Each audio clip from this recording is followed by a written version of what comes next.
UP ATS सुन रही जूली की कहानी, वही खोलेगी सीमा का सच। पाकिस्तान नहीं बांग्लादेश से जुड़े हैं तार। सचिन की तरह जूली ने अजय को अपने जाल में फंसाया, हिंदू धर्म अपनाया, शादी की, फिर किया खेल। अब मां लगा रही गुहार, मेरे बेटे को वापस ला दे योगी सरकार। मुरादाबाद के एसपी का भी चकराया दिमाग।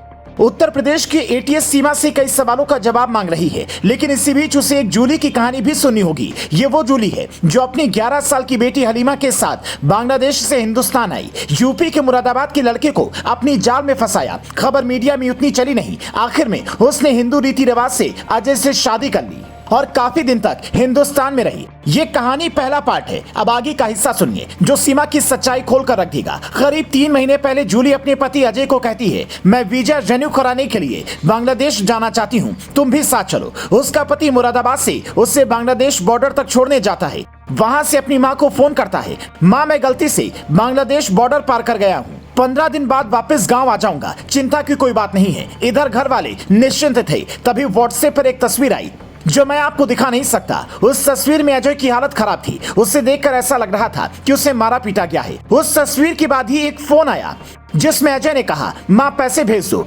जिसके बाद घबराई हुई माँ सुनीता देवी आवेदन लेकर एसएसपी ऑफिस पहुंची। वहां आवेदन देकर उसने गुहार लगाई कि मेरे बेटे को वापस लाने में सरकार मदद करे। अजय की माँ का कहना था कि मेरे बेटे और जूली के बीच करीब 1 साल तक चैटिंग हुई। उसके बाद जूली हिंदुस्तान आई और उसने मेरे बेटे से शादी रचा ली, लेकिन जब से बांग्लादेश गई है मेरा फोन भी नहीं उठा रही है और जो फोटो भेजी है उसे देखकर दिल घबरा रहा है। अब सवाल है कि जूली क्या बांग्लादेश के किसी ऐसे संगठन से जुड़ी थी जिनके तार आतंकी संगठनों से जुड़े हैं और वो यहाँ के युवाओं को अपनी तरफ नए तरीके से हनी ट्रैप में फंसाकर ले जा रहे हैं, या फिर जूली ने जानबूझकर पैसों के खातिर किया।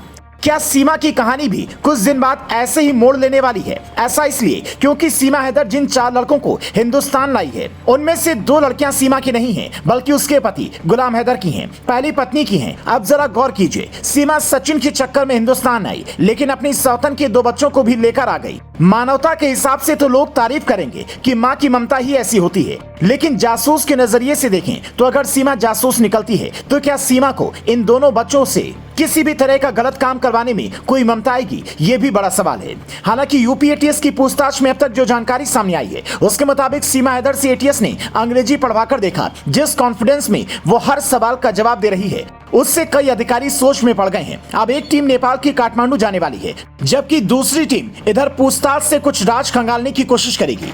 इस केस में जिस हिसाब से एटीएस की एंट्री हुई है उससे यही लगता है कि योगी सरकार इस मामले पर कोई बड़ा एक्शन लेने के मोड में आ चुकी है। लेकिन सीमा के साथ साथ अब उस मां की पुकार भी योगी सरकार को सुननी चाहिए, जिससे सीमा की तरह ही सीमा पार से आई एक लड़की ने प्यार की पहाड़े सुनाए और जब घर वालों ने बहू मान लिया तो बेटे के साथ फरार हो गई।